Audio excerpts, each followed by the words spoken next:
Welcome to the Paisley Pirates podcast, your ringside pass to players, coaches, and the people who keep the fire burning.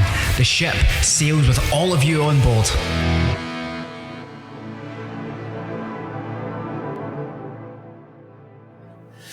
Right, will we get started then? Get cracking, like deja vu. Make sure you mention this is take 2. I'm definitely going to mention this as take 2 because I think at the very start of the of the audio that get corrupt and I tried to bring back, we only saved some really important biscuit talk, but I think we need to bring back the biscuit talk in this situation. So for you guys, what is the best kind of biscuit to have at a training session? Custard creams. The Marks and Spencer's chocolate coated custard creams. Marks and Spencer's chocolate coated custard creams. Now they're a different with and dipped in Madagascar custard. That's right. That was done one night, by the way. That was genuinely done one night. That was Rab got mad because I said I didn't know what it was. Aye. And then he brought it in and I did know what it was, and we were dipping custard creams into Madagascar custards from Marks and Spencer's before training. Oh, well, listen, it'll good wee carb up, bit of an energy boost as well for the boys and yourselves as well. No, just me and Rab. No, just us to it. Just us to it. No one else. Amazing. That is awesome. Right, let's talk about the origins of the Turley Henderson coaching experience and partnership. How did it all kind of come about with you both? Go, Rab, you're up. Oh, no, I started last time. You start now. You've got a better memory. Oh, that's you on the spot now, Ian. No, I was obviously Rab has been involved with the 19s for I think it's gone 3 seasons now that's there. And Rab has played for the Pirates before, and he's played for me before. So he's around, and outside of that, I'm good friends with him as well. So I think what he said before, it just happened organically, where Adam was just kind of stepping away a wee bit. Just he was quite disappointed with that, but just because his own work commitments, he was a kind of all in or nothing guy, and I was needing somebody to help, and Rab was the kind of natural fit, for the fact that he's obviously with the 19, so it fits in with that, and the fact he knows what the club's about. So it was a really good fit for me. Anything you want to add to that, Rab? I don't think there's much more to add to that, Carl, apart from, it probably was the kind of next thing, or the link between the younger boys and the senior team. It was probably the link it was required to bring more of the younger guys up and play at the SNL level. So how do you both feel as if your kind of partnership has developed throughout the season? Was it kind of obviously you've had that rapport beforehand, but working together in this capacity, was it quite new, or was it you had to kind of you touched on coaching kind of together briefly, but this was going full pelt? I think it kind of happened fairly easily. As Ian said there before, just the previous question, that I'd played for him,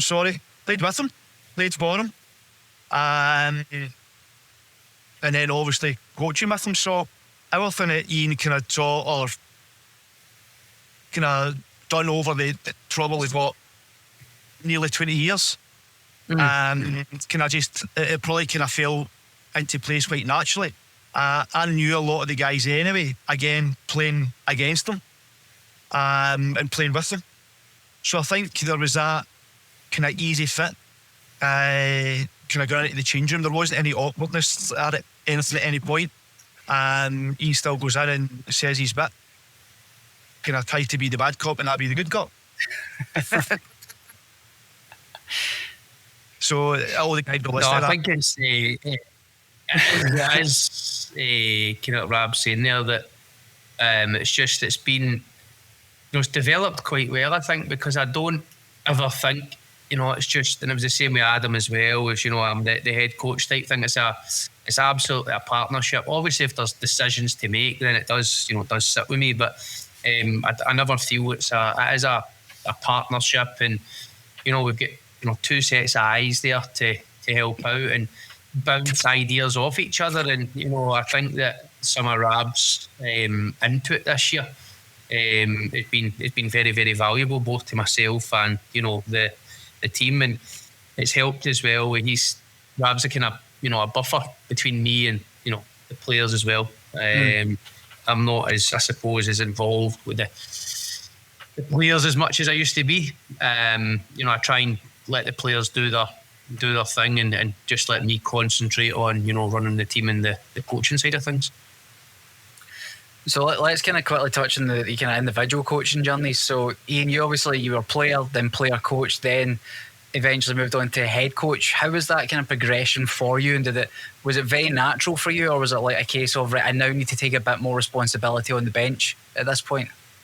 Nah, I think that, I've been involved in coaching in a number of different sports and as a job as well previously, and so I've always kind of been involved in coaching role.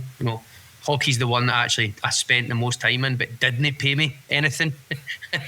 has cost me more. I think for me, probably with the type of player I was as well in terms of the hockey, of being probably like a good squad guy. I was never going to be a guy that probably won or lost you a game.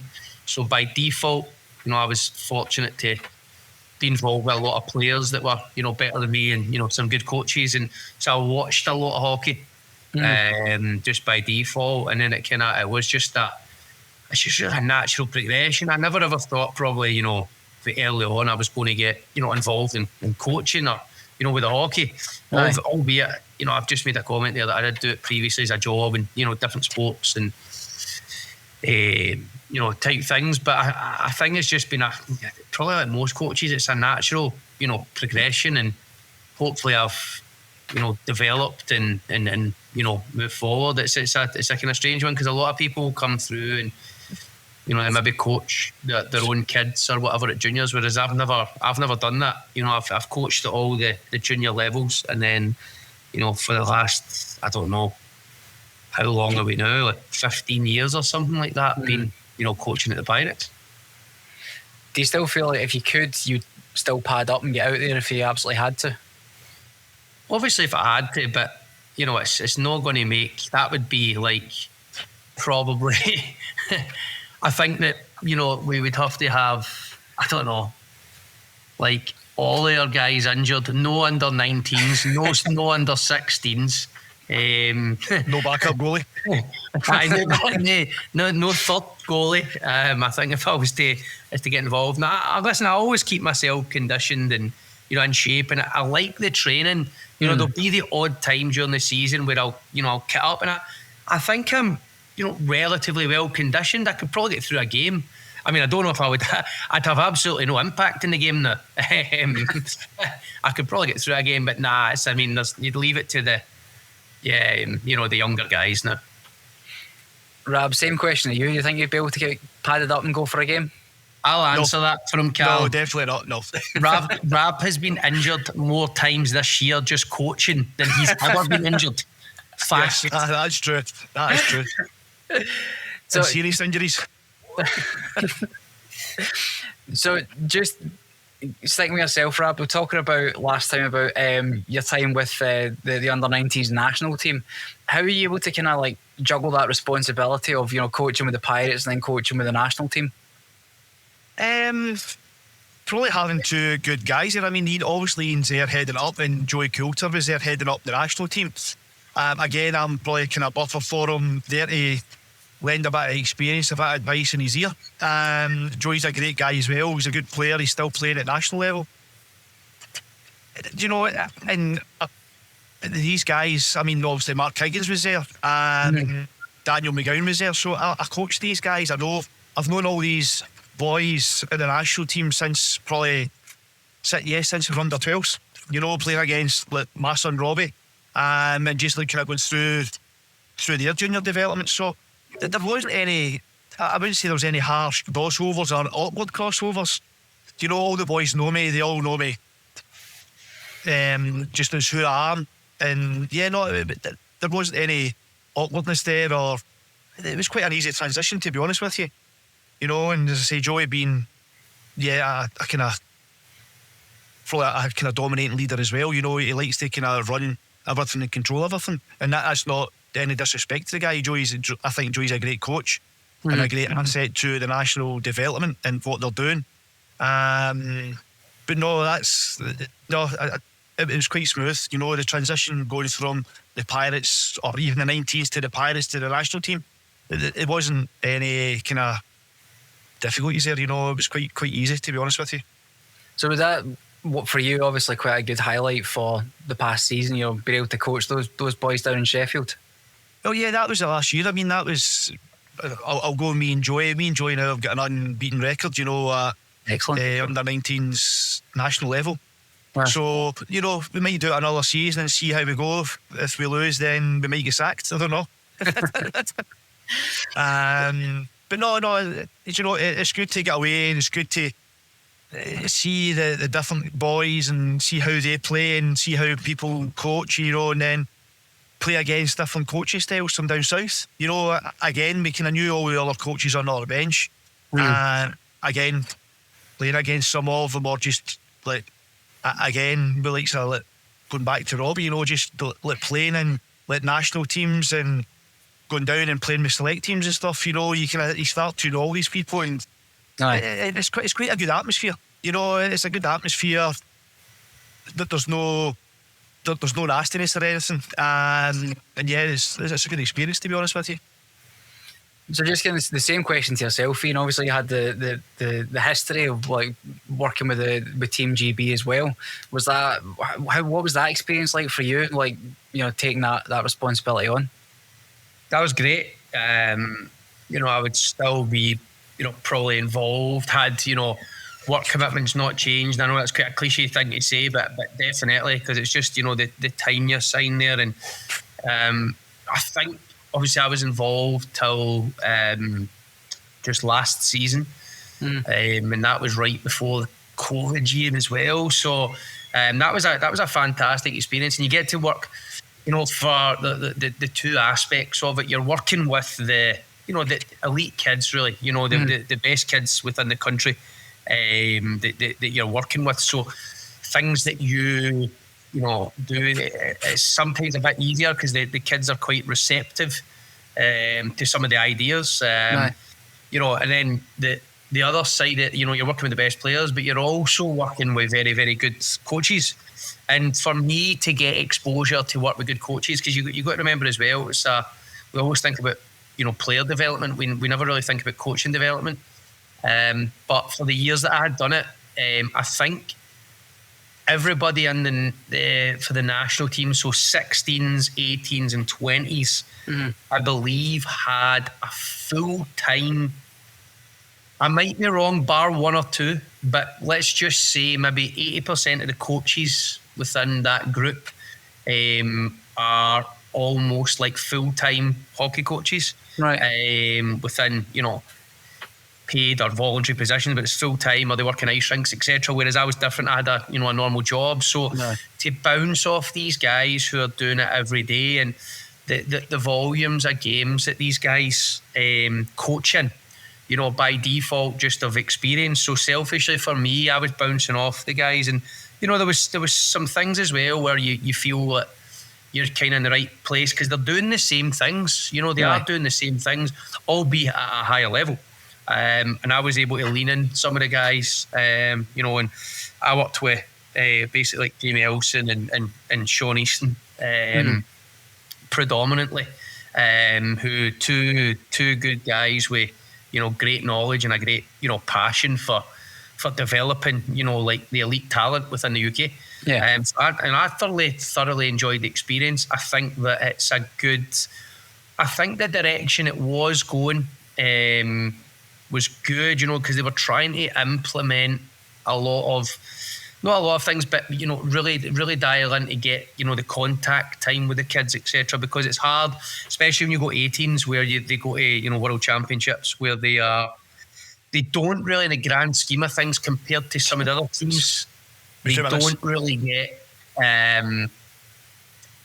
a lot of contact time, the coaches and the players. They don't, it's they're really trying to pick a squad, get a training camp, and then go to World Championships. So no, listen, I thoroughly enjoyed the experience. I would, if an opportunity ever presented itself in the future again, I would absolutely explore it. Or if there's any aspiring coaches who have the experience and were looking to do it, you always have to be quite switched on. Then I would absolutely encourage them to, if there was positions there, to apply for the positions. Hey, it's Callum here. It's just a quick interjection just to remind everyone about our website. It's paisleypirates.co.uk. From there you can check out all the news, the roster for the upcoming season, and check out the online shop where everything that you buy from there is made on demand just for you, which means it is not available at home games. So that is paisleypirates.co.uk, and tell them that Ian Turley sent you. If you're saying about the opportunity ever came up, would you want to kind of stick to the same age range that you worked with, or would you want to go look at the seniors or even younger again? Well, I think for us, there's probably a ceiling for everybody, and for the level, etc. that I coach at, you'd be looking at no higher than under 20s anyway. I wouldn't get near the senior team. But as a progression, so I only work with the 16s. So as a progression for me, then naturally it would be to go to the 18s as probably an assistant coach, right? And kind of work your way through the age groups, because as the age groups go up, obviously the competitions get difficult. They get more difficult, more challenging. The details that or the changes that you make, as a coach as well, have kind of an impact on that game. So no, I would listen. As I say, for me, probably, if there was an opportunity with the 16s again or the 18s, I'd be happy to, explore it if there was, a vacancy that that was there. Yeah. So, just while Rab's stepped away, let's touch on let's reflect on last season. There was a lot of key points. There was a lot of highlights. With every season, we've got a lot of low points as well. But for you, what was your kind of key moments for last season? I think definitely coming into the turn of the year, really, because as everybody knows, we do start later in Braehead. We're always up against it in terms of our training, which does have an impact. It's always had an impact.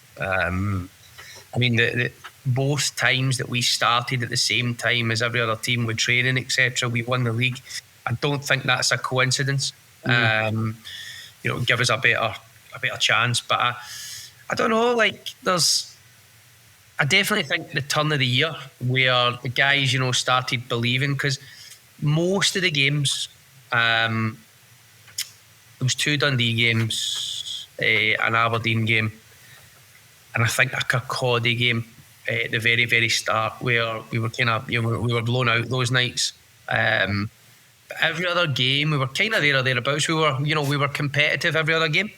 And I think, coming into the turn of the year, before we started getting into the playoffs, I think the guys had a wee bit of belief.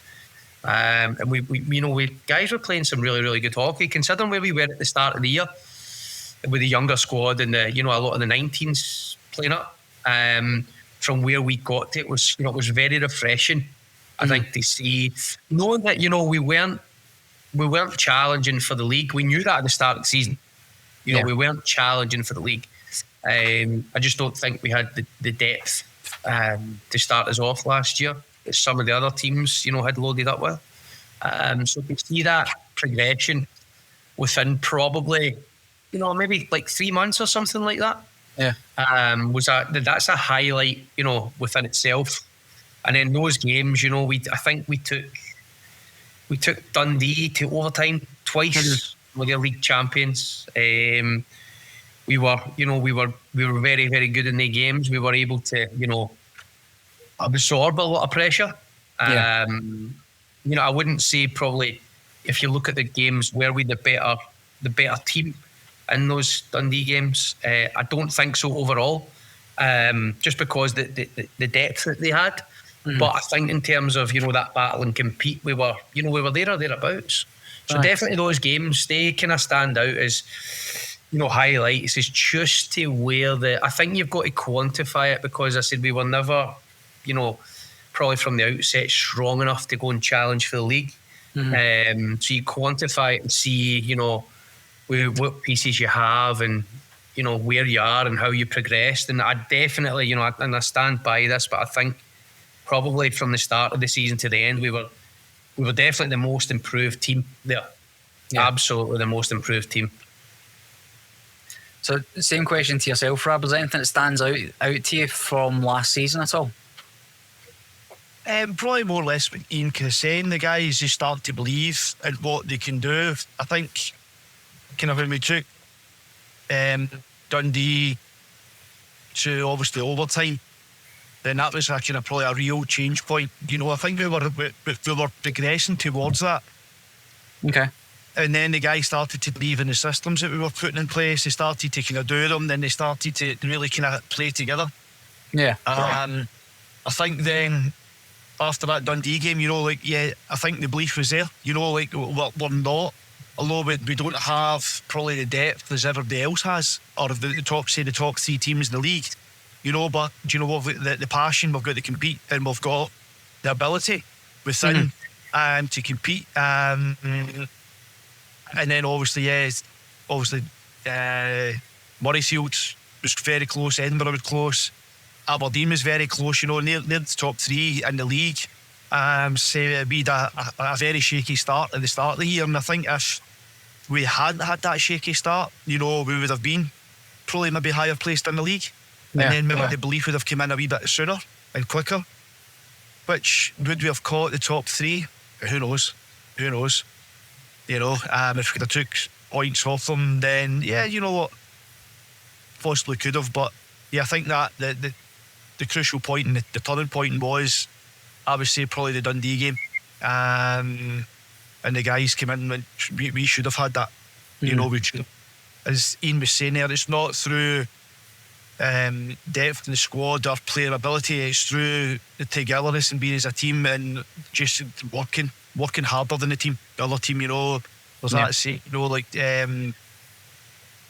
work rate will always outbeat your talent, if talent doesn't work hard, and that's a very true saying. And I think a couple of the teams at the start of the year, after beating us so comfortably, thought, this is going to be an easy game, but yet, we brought it to them and we proved that it wasn't going to be an easy game. So that was probably, as Ian's saying there, that was probably your turning point in the season. Probably the highlight of, the take Dundee.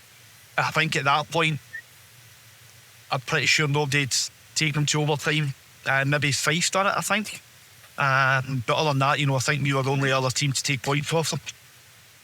I could be wrong. I'm not a stat but I think, Callum, see if you look at the games. So, Kilmarnock and North Ayr, we took maximum points from them. Okay, right. We won 3 of 4 games against Kirkcaldy, so they blew us out when we actually played our first home game in Edinburgh. That was just we weren't ready at all. All right. Aberdeen, if we look at the league, the 2 games that we played against them at home were they 1 and 2 goal games maybe. We played them up there, and we went to overtime and we lost in Aberdeen. We also got blown out one night up there. Right. If you look at the Edinburgh situation, we had to go to penalty shots to win in Edinburgh. There's probably another game or 2 maybe that we should have taken something from. Then the Dundee, so we were blown out at home and away against them at the start of the season. Then the 2 games that we had against them, home and away, were actually really, really good games. And then we got to meet them again in the playoffs, as we did Aberdeen, and we maybe could have got over the line. It was quite tight there. I mean, we went into that last Sunday basically playing at home against Aberdeen to see whoever won that game went through and into the playoffs. And Aberdeen, beat us, and they ended up becoming the playoff champions. So there's a few. If you actually, if we quantify the season as a whole, it actually wasn't that our league position.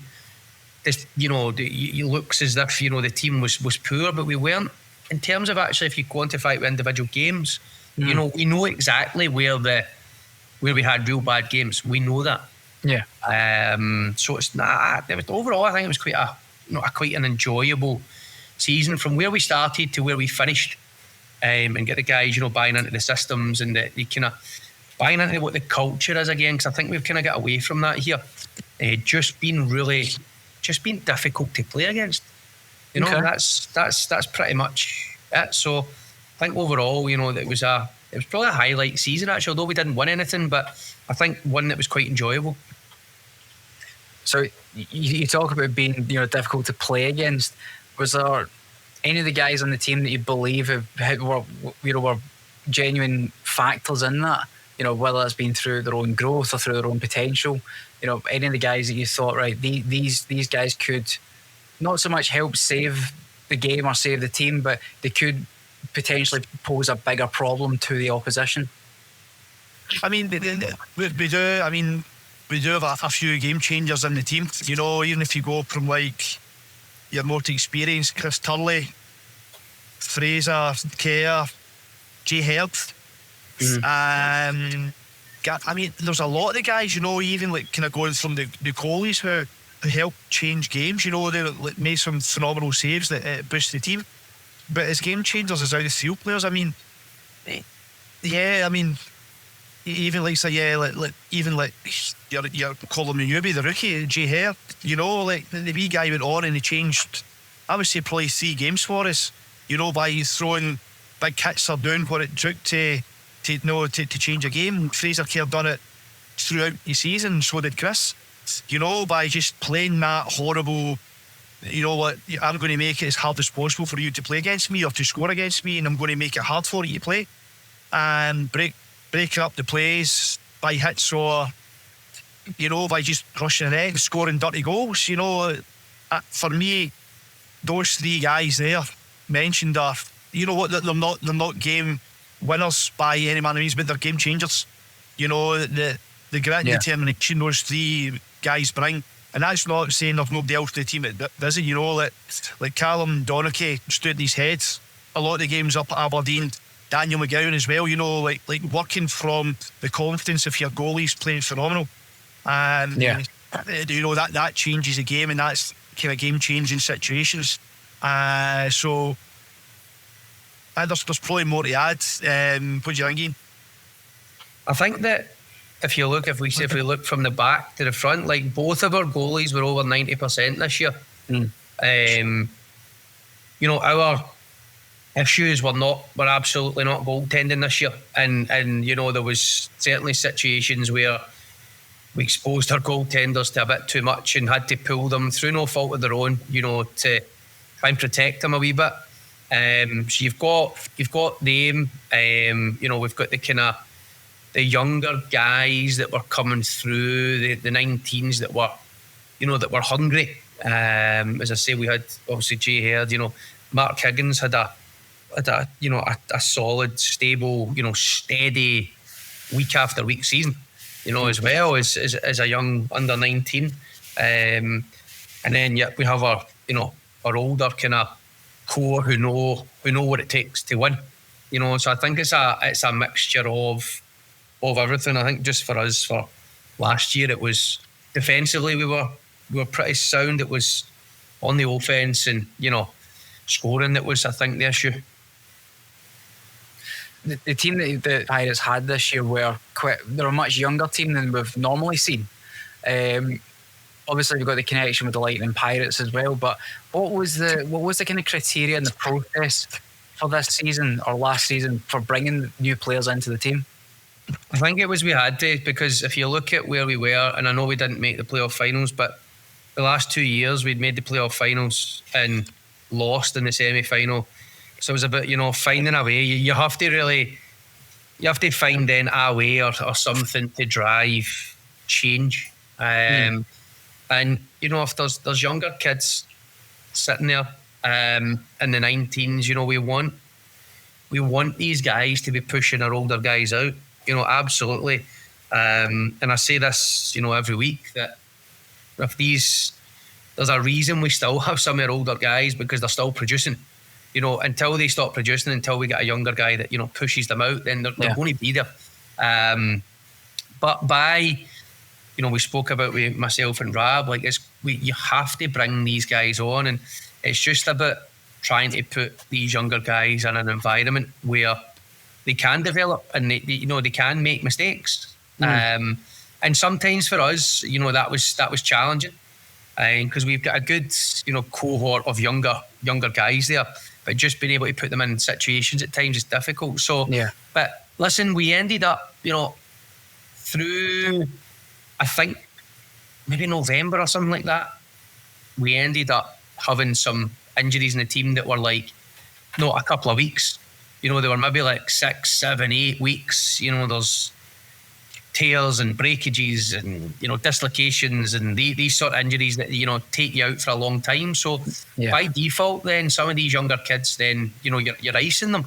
So you're kind of up against it, and you're having to play them anyway. Then you realise, you know, that, listen, you know, if we just give these kids some opportunity and put them in the right situation, in the right environment, you know, they're developing, and they're going to be, they're not just there. And I think that's the whole part of the kind of success, or the culture this year, was that, you know, it didn't matter if you were a young guy or an older guy, that at some point you're going to make a difference. And the young guys, I think, bought into that, to realise, wait a minute, I can have an impact here.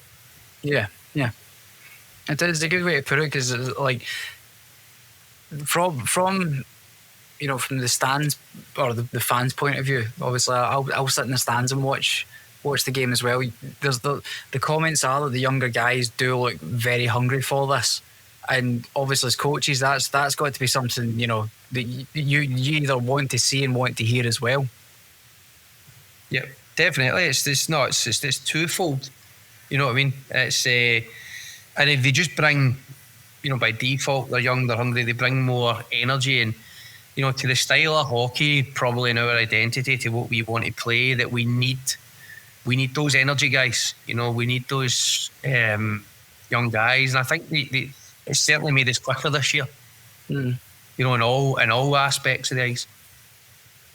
So how do you both prepare the younger guys to come into that higher level of competition where it could be a bit faster, it could be a bit rougher? What's the kind of process to getting them ready for that?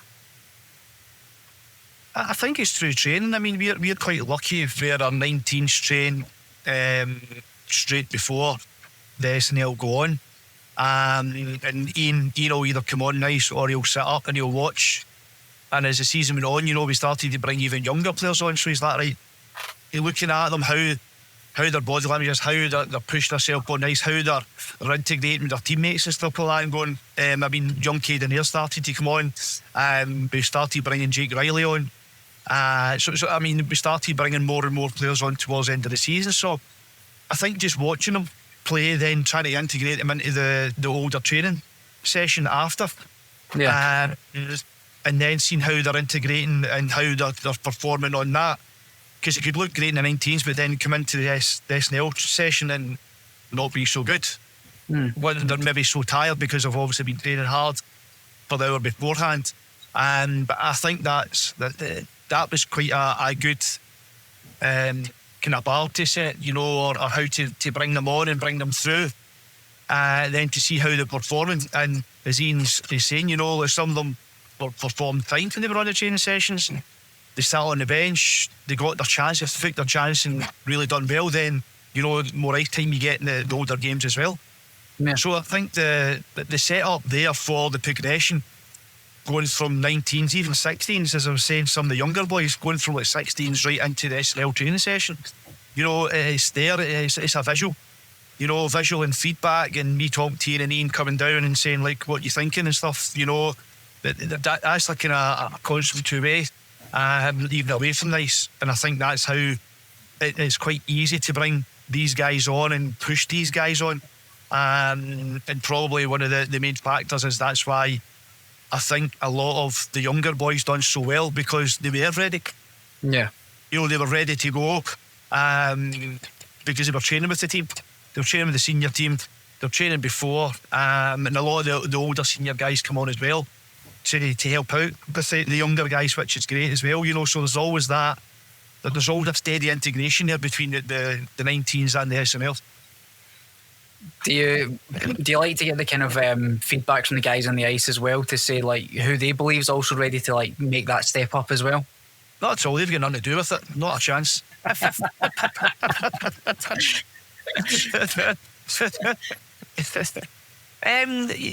You know, they're not silly. You know, I mean, a couple of them will say, he's looking good just now. You know, he's playing well.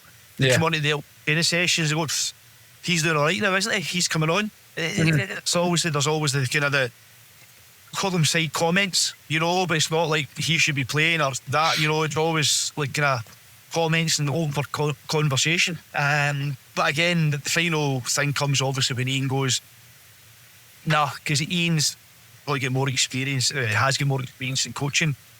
Maybe, you know, and if you're sitting up the stands, you can see stuff, or I'm maybe quite blinded by, you know, being at the coalface when you're on with the 19th. Yeah. Whereas if he's maybe at the side watching, or he's up the stands watching, then it's easier, you know, because you probably know from watching the games, Callum, you know, it's, you see more of the game than me and Ian see the game standing on the bench. And me and Ian see more of the game standing on the bench than the guys do actually on the ice. Yeah. Or did you see it at a different level? So yeah, I think bringing the guys through was fairly easy, and they're all, you know, it's quite a tight knit group of guys, and yeah, they'll tell you, you know, if somebody's good or somebody's doing all right, and then yeah, we do listen to them, I suppose, in some shape or form. But to take their advice, not a chance, man. I mean, imagine taking advice for the guys. I'm sure they'll love to hear that for you, Rab. No, they will. No, I'm kidding on. They will. I think, Callum, like Rab's saying there, though, it's just with the, you know, how you prepare the younger kids as well, and a lot of the senior guys have got a big part to play in that as well. Because how they integrate the guys and how they carry themselves at training as well. Mm-hmm. You know, and how they conduct themselves for games, etc. I think it's relative. You know, we're not wanting to have any bad eggs and have bad influence and younger kids coming through. That was something I did want to kind of touch on. Do you feel as if like the kind of more senior guys have you know, they've got to provide or show some sort of etiquette to the younger team, the younger boys, while at games and while at training, even when visiting to go for other games? It's yes and no, but I think that the sort of things that you're talking about,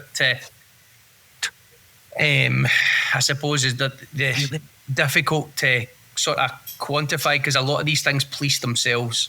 You know, it's with the guys, how they conduct themselves, and you know, the same token as well. Some of the senior guys will come and say, "Is you know, Rab's saying, this guy's doing well," but in the same token, they'll come and say, like, "What's this guy doing? Like, he's not pulling his weight," because they know the culture and what's required. So that's then fed back, you know, to the younger players as well, because they're not anybody just, you know, stealing a spot. Everybody wants, you know, the good thing about our team is that everybody wants each other to be better. Yeah. There's although competition for places, but I just feel it's a place where we've got a good culture, and the senior guys know, like, there's guys, and we talk about like Chris Turley and that as well. Like, he would step aside, you know, if there was a younger guy who, you know, who would produce and take his spot and make the team better. He would absolutely do it because he knows it's the best decision for the team. And I feel like that with a lot of our kind of senior guys. And I feel like that actually with most of the team last year. They were very kind of unselfish like that. You know, it was a team first approach. 100%. You know, I mean, they get the way the younger guys act, you know, when they come in from the 16s, you know, they act like kind of, they're very young. You know, I mean, if you take like Zach Docherty, the way he was at the start of the year to the way he is now, you know, that kid has matured so much. And it's not through, I don't think it's through the guys, it's not like a bullying situation, it's just by leading by example. Right. So, and a lot of the guys will take the younger guys under a wing, you know, and like go, right, now you're on the bench now, you know, this is what you have to do, you know.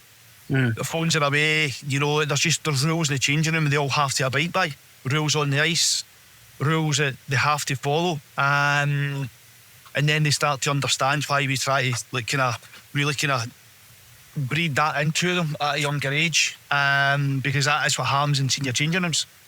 So yeah, I think the influence that the older guys have, just by, again, leading by example, and this is what we do, and now this is what you have to do before your games and before training sessions and stuff. It's probably got a big part to do with it. You know, it is very close knit. It's a very good changing room. And there's no like kind of divide in our changing room. I've been in a few changing rooms and I know there's divides in changing rooms, there's cliques, but no, our changing room's like the one. It's a one. And probably people from the outside probably really don't see that, but no, it's a very good environment, their changing room. It's a happy one unless you start shouting and kicking bins and stuff and throwing sticks and stuff, but no, try not to say that. It's up to you. Can I keep that in or am I taking it out? No, you can keep that in. You can keep that in. I don't do that in the 19s at all. So no, I think the older guys do lead by example. Even if you go just walk him in Zach there, even if you look at Mark Higgins, I mean look, Big Marty's kind of adopted that guy. You know, he's like his foster father, and that's like no word of a lie. You know, the stuff that he does and teaches and keeps Mark going and keeps Mark bright every second he's with him. You know, it's unbelievable. And look where Mark is now. You know, Mark's been on some bounds in the last 2 years. As Ian saying now, you know, he's a kind of possibly not your go-to defender, but you know, he's a steady defender. You know, and he's got his place in the squad. You know, he's cemented his place in the squad now.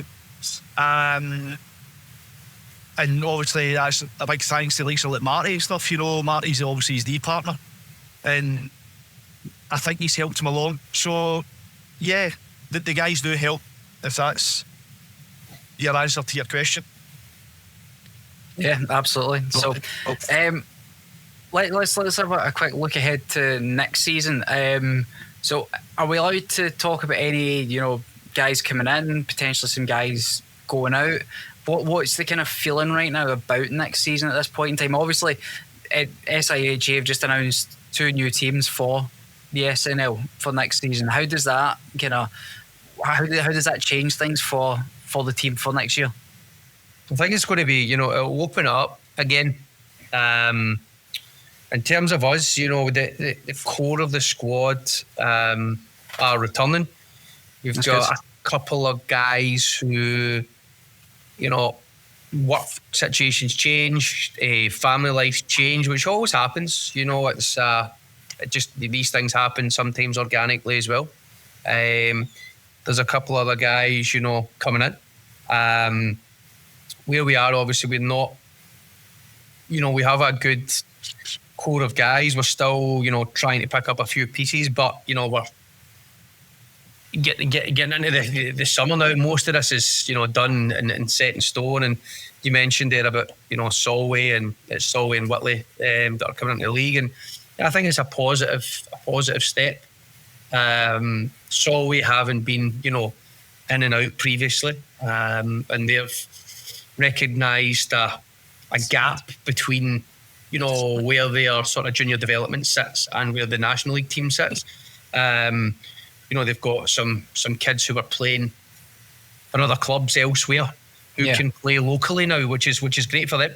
I certainly wish them, you know, all the best, and, you know, hope that it's a long-term thing, and then it benefits the, you know, the senior team, the Sharks. You know, I absolutely sincerely mean that.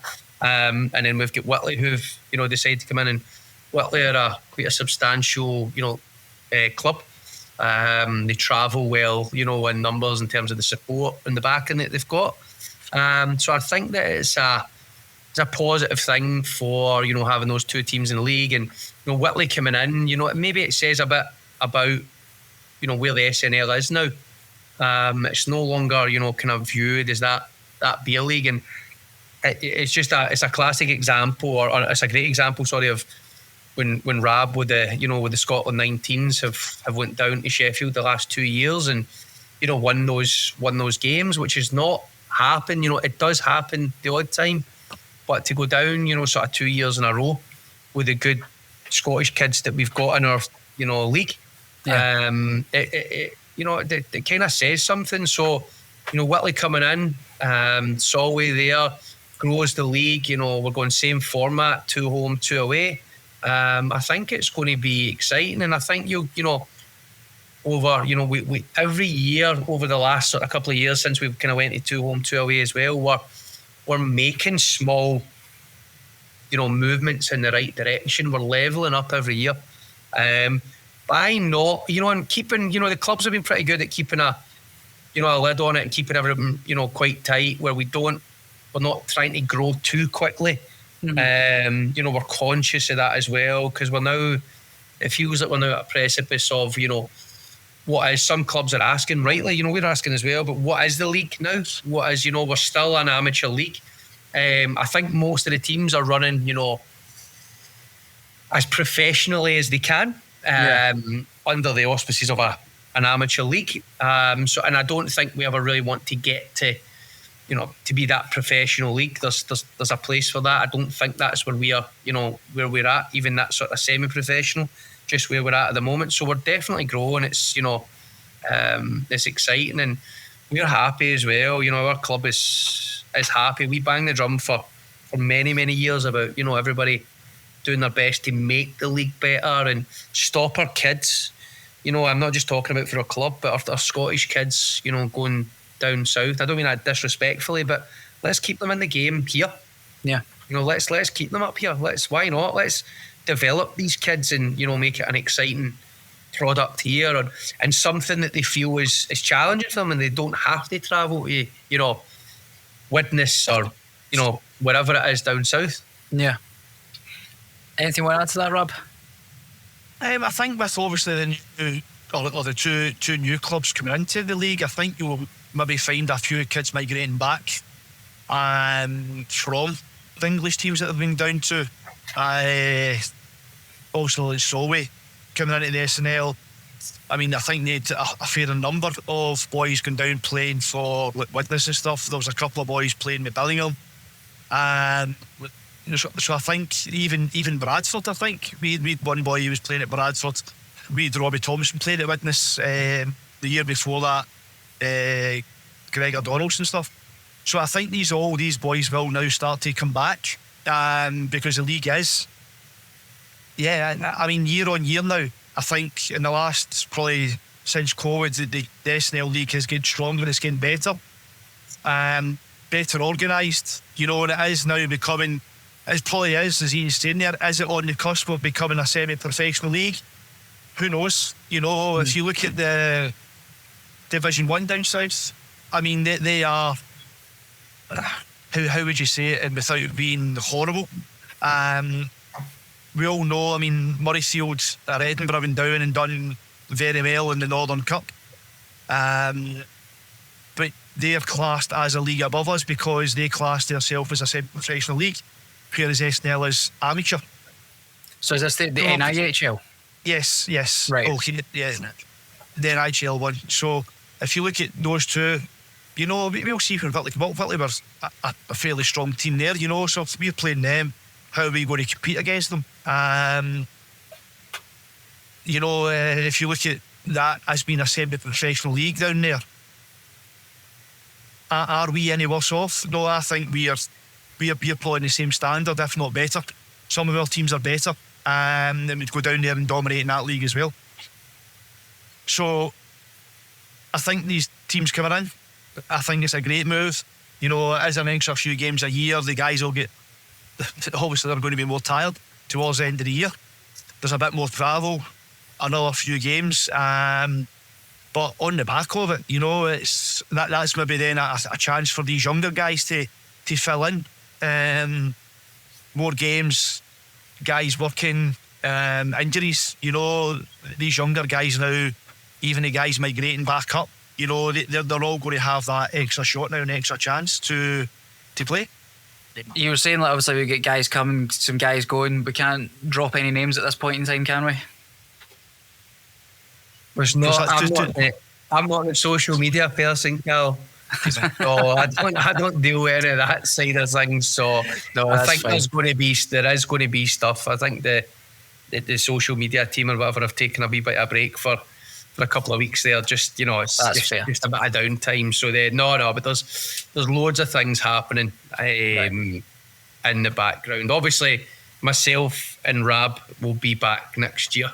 So that's an exclusive. Excellent. I don't know if that's much to the excitement or the disappointment of the people who watch us. But no, myself and Rab will definitely be back next year. Brilliant. So just before we wrap up, just a few kind of quick fire things here. So what do you both find most fulfilling about coaching the Pirates? I don't know, you know, like, I mean, I think that's it. I said before, one of the things, you know, like when I retired, you know, like my body was done, it was kaput. But one of the biggest things, you know, you miss is the changing room. You miss the guys in the changing room. You miss the banter. You miss all the hilarities, we'll call it, you know, and all the hidden secrets of the secrets and confession of an ice hockey room. I mean, that's the bits you miss, you know. And I mean, Ian and Chris was my D partner, you know, and like, me and Chris were close, you know. For years we played together, you know, we backed each other up. And then when you don't play, you really miss that. So again, that's probably a thing that I've kind of thought, you know what, it just brings you back in to the game. It brings you back into that environment, you know, of kind of being one of the boys. And me and Ian are probably like one of the boys, you know. These guys phone you during the week, you talk to them, they're your friends. Aye. And, you know, they're just, I'm not going to say extended family because that's probably the wrong thing to say, you know, but they are close, and, you know, it's kind of bringing that element of, right, I'm back in the changing room, this is good. You know, that's the kind of the buzz you get from it, you know. Then when the boys start doing well, you know, we are a kind of a big part of it as well, you know. And although we're not playing, you know, but we're still there, we're motivating, we're backing these guys up, and yeah, it's all good. It's all good. And I say that's probably one of the main things for me, is just being involved again, you know. And that's kind of the bit that I would say I missed the most, was just being in with the boys and being part of the team. Same question to yourself, Ian. Are you kind of the same lines as Rab there?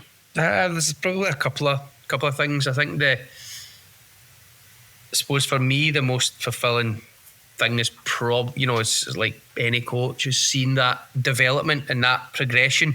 Oh yeah, me too with that as well. Sorry. As you know, as individual players, as a team, and as, you know, people, we sometimes forget, you know, the impact that you know, and I kind of use this as a philosophy in life, but sometimes you don't know the impact that you have in somebody. You know, it could be years later, it could be years and years later, you know, and that could be positively or negatively. You know, I'll still see people, and I just coach, like, you know, juniors, under 16s and stuff, and there was, you know, there's players there who have played, and I seen a guy a few months back at a wedding, and they approached me and says, remember that time? He says, we went to Telford and won a tournament, and, you know, probably for that guy, it was like one of the biggest things that he's won, and it's something that's very notable in his hockey journey. Now, the guy plays recreational hockey. Now, when you think that you were a part of that, that's something that's, you know, somebody never forgets. And you're also you're a coach, a parent, a counsellor, an agony aunt, a doctor. You know, you are all of these things to the players, you know. And I'm not, as I said, you know, as in the dressing room as much now, and I try to take a step back, and because I'm mindful I'm not I'm not in my 20s with the young guys anymore as well. So, but I still, if you can help or mentor people and, give people references for jobs and, help them with CVs, etc. That's the most fulfilling part, knowing that you can have a positive impact on, somebody's life. You can, as a coach, and we're together, any hockey teams together, a long time throughout the year. We could be together, say, 4 times a week, and whether you're a young guy coming out of school or college or university, you've got commitments out there, or whether you're an older guy who has a family, you're still making a big commitment to that. So for me, the most fulfilling part is, that journey where guys are sacrificing a lot outside, of the hockey to play the game. And that you can hopefully have a positive, impact on their guys' lives, whether it be through the hockey or, through, life challenges. Yeah. So, last one before we wrap up. As coaches, what is your advice to people that are looking to potentially start playing hockey? Regardless of age, like me personally, I started when I was 30. There could be some other people out there that want to start. They want to start playing as well. What's your advice to them? I'll let you go with that one, Ian. No, it's a fantastic game, as we know. I know we bang the drum, but it's a very tight community. The hockey community, it absolutely is. We're still deemed as a minority sport. We would encourage anybody to take it up. And I think that it's good that we have. I know we moan about the recreational teams taking all the juniors ice and taking all the ice, etc. But it is, hockey is. They say that is for all. For people from all walks of life. And why can you not take hockey up at 30? Why can you not? There's a level, there's a place, there's a platform where you can do that. Why not? If somebody loves the game, that much. And I think with the Elite League booming and then everything filtering down for there, there's more fan engagement, there's more, uptake or people wanting to. So it doesn't just, from the grassroots, we absolutely need, as many kids in. We need everybody's junior developments. We need healthy, learn to play in under 10s. We need healthy numbers there at every club, and then healthy numbers at 12. We can't have that sort of under 12s where they don't have a lot of numbers, etc. That's no good for anybody, because very, very quickly you're going to see an impact as it goes through the levels. So the uptake of it, absolutely encourage anybody to get involved. And there's so many options now, Callum, where people can get involved. And certainly for the Pirates as well, we've always banged the drum about we are volunteers, etc. That they've been supporters and they absolutely just love the game, and there's a place for them in the game. There's a place for them in the game, and we say about ex-players as well. There's a place for them. Do they coach? Do they go into officiating? There's a place for it. So tighten it, community. The best game that there is. So absolutely encourage anybody, irrespective of background, age, whatever, get involved. Anything you want to add to that, Rab?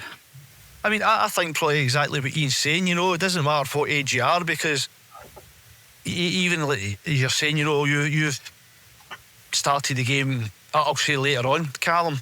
Aye. So if you start later on, then down the line you have kids, or you get kids involved in it. That's a full circle of hockey. It's like my son was involved, still is involved.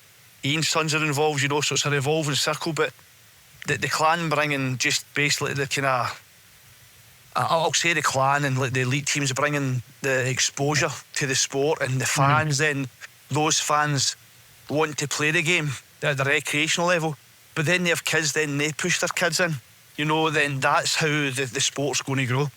And it does have to grow, for it to be successful and bring. As I suppose the more players there is, what we're trying to say here, the competitive has to be there, so the competitive will get bigger. Because if there's not as many players playing, you'll go to a team and you'll just fit in and you'll just play.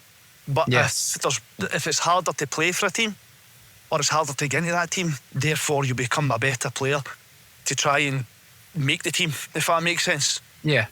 But I think, I'm not saying just pre-COVID or that, you know, but usually the younger ones, you know, it was, I mean, if you look at Lanarkshire just now, I mean, we have got an abundance of young players coming through. But, I mean, say 7 years ago, that was you turn up and you just play. Yeah. You know, because there was so little players there. But now they're getting to a stage where they're maybe having to have 2 teams, you know, an A team and a B team. You know, and that's how it evolves, and that's how you create competitiveness. That's how you create a better team. You create better people, better sport, you know, and that's kind of what I suppose the cycle of hockey is. Aye. Callum, I'm going to add something. So at the weekend, my wee boy was playing in an under-10s tournament, right? It was great fun. And they had 2 under-10s teams from Billingham. A Billingham 1 and a Billingham 2. Each of them must have had 15 players each. And I was watching, I was like, that's absolutely fantastic. They've got the plus goalies. I don't want to leave the goalies out. So say they had 60, you know, they maybe had like 30 plus kids there travelling from Billingham for a 2-day tournament. I thought that's absolutely fantastic. Yeah. You're just wait and see in a few years with the volume of kids that they have. They're obviously doing something right. You know, to have that number of kids, you know, at a young age group is absolutely fantastic. I mean, my wee boys team, I think, had about 18 as well. You know, you need the numbers. You absolutely need the numbers, because if we don't have the numbers at the, you know, although we're saying about the uptake for, you know, adults, there is a place for that. But if we don't have the uptake of, you know, the grassroots, we're never going to, you know, we're never going to grow and we're never going to go anywhere. No, you know what? It's spot on. I think you guys have absolutely nailed it in the head with that completely. So I think that's pretty much all we've got for tonight. And this has been awesome. It really has. And obviously for a take 2 as well. We're not biscuits. No biscuits this time. I know. I'm sorry, but in fact, I don't think. Did you pitch in at the start with that, Rab? Your favourite biscuit, other than the custard cheese? The chocolate covered custard team. That's what it was. And maybe throw in a chocolate digestive there, Cam. See the caramel chocolate digestives. Like, I could just probably eat them by the packet. Oh, they're lethal. Absolutely lethal. So just if McVitie's are looking to sponsor, or any other brand is looking to sponsor me for you know, kind of chocolate or caramel digestives, you know, please get in touch. I will get in. I'll try and make a point of getting in touch with Tunnocks about that. Tunnocks would be good. Yeah, you can't go wrong with a wee caramel wafer or a wee Tunnocks tea cake. It's a caramel log for me. I'm sure we could do a sponsored eating challenge pre-game, every game. How many tea cakes can you eat in a minute? Well, that's the first interval to entertainment sorted, isn't it? That's the one. Right, guys, thank you so much for this tonight. And anything else you want to add before we sign off? No, just thanks again, Callum, for all your support here and everything you're doing behind the scenes. Listen, it's a team that I'm very much willing to get behind. You know, in fact, I was actually talking to my dad about this. I was having a wee scour on eBay, and something popped up that caught my attention. It was a program from the 2000-2001 season, Pirates against Edinburgh Capitals at the Lagoon, and I actually think that was my first game, and it was just purely coincidence that it popped up. So I had to make the purchase of it, so I'm waiting that to arrive in as well. Excellent. Yeah. You might have actually been on that squad that night, Rab. Surely that time. I'll sign if you don't worry. That's fine. Thank you very much. Thank you very much.